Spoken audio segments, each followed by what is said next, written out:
Hey everybody, it's Kneecap here. This video is going to be a Retribution Paladin relic guide.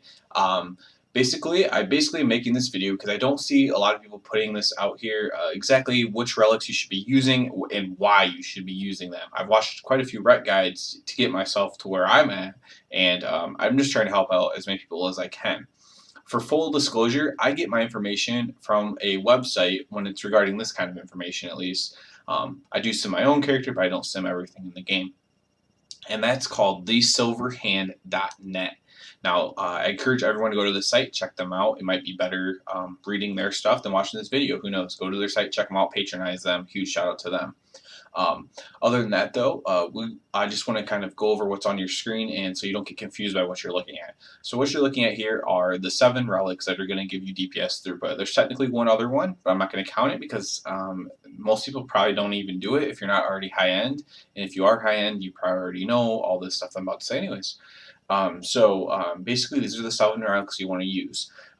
The other thing you might be looking at confused is what's the +5 item levels, +9 item levels, the item level pluses next to the artifact. If you don't have pawn, then that makes sense that you don't know what that is. Pawn is just an add-on in-game. It kind of tells you how many item levels and for other gear what DPS increase it could be for you.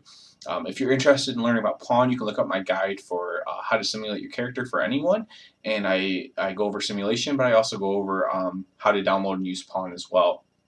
So let's go ahead and get right into this now, and we'll just go 1 through 7. At number 1, we have Wrath the Ashbringer. Wrath the Ashbringer is by far the best of the relics. It's just much better than every other one, especially as far as DPS increase. So what do you need to know about this before we get even more into it? I'm going to assign each of these a number, and this number, again, I'm getting from thesilverhand.net. So, Wrath of the Ashbringer is worth 23 item levels. So, if you have a 900 Wrath of the Ashbringer, you can add a 23 to it, and that'll give its true item level. So, it'll be a 923 in this instance. This is by far the best because Crusade is going to increase the damage of all your abilities. And increase the duration of your damage increase and haste increase. So it's just overall by far the best and number 1 option you have, unless of course it's just like a super low item level one where it's worthless. At number 2, we have Righteous Blade, which increases the damage done by Divine Storm. I do want to stress this is for only if you're using it, so for 2 targets or more. Obviously, it's not going to be the best if you're fighting a single target like Croesus. You're not going to be using Divine Storm, and I actually have one of these equipped as well. It doesn't help you at all on that. A Wrath of the Ashbringer would be a very big, a very nice DPS increase for me because of the basically 0 DPS that the Righteous Blade's giving me throughout the fight. However, for 2 or more targets, it is worth 19 item levels and is second best. So Scorpion, Botanist, many other fights, Tichondrius, this is worth 19 item levels. So a 900 would become a 919. So as you can see, basically Wrath of the Ashbringer is like 4 item levels better than that. So you could even round that up to 5, let's say. So a Righteous Blade for a multi-target fight would have to be 5 item levels higher than the Wrath of Ashbringer. And hopefully this is all making sense for everybody. At number 3 and 4, they're basically the same. They're basically the ones that increase the damage done by your Divine Hammer or your Blade of Wrath. So Deliver the Justice just gives you the straight damage all the time, and Righteous Verdict is after you use a Holy Power, so Templar's Verdict or Divine Storm, that'll increase the damage of the same thing as the other one. Now these each are worth the same. They're 12 item levels, so a 900 would be a 912. So the Wrath of the Ashbringer now is worth more than 10 of them, and they're worth 11 of them. 11 more item levels. At number 5, we have Might of the Templar. This is another unique one. Now this one is just behind those other ones, but it's only for single target. So if you can stay away from it, you probably want to, because anytime you're using your Divine Storm, you're not getting any use out of this relic. This is worth 10 item levels, and again, it's single target only. It increases the damage done by your Templar's Verdict. Next we have, I'll just do the next 2 together as well, Sharpened Edge and High Lord's Judgment.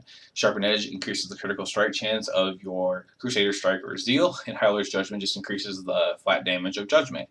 These are both only worth 5 item levels. So as you can see, a Wrath the Ashbringer is worth 18 more item levels than those 2. So that's when you want to know when to switch out your relics. So if you have a High Lord's Judgment in right now, and you get a Wrath the Ashbringer that is I would say up to 20 item levels lower, you might still want to put the Wrath of the Ashbringer in because it's probably going to be more damage for you, and that's kind of how that works. Again, if what I was saying was a little bit too confusing for you, you can go to thesilverhand.net and you can look up their relic guide. I'll put the link into the description of the video, and again, huge shout out to them. Hopefully, if you have any questions, I can also answer your questions. I'm pretty versed on this. I've gone over it many times myself. So you can go ahead and leave a question in the comments below.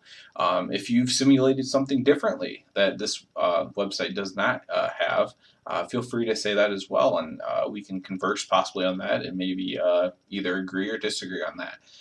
As always, everyone have a good one, and I'll see you around. Hey everyone, thanks for watching. Thumbs up and sub as always. Also comment below, share the videos. Appreciate it so much. You can also check me out at Twitter at WowGamingInc. and at Twitch with the tag name Kneecap Killa. So everyone have a good one and see you again soon.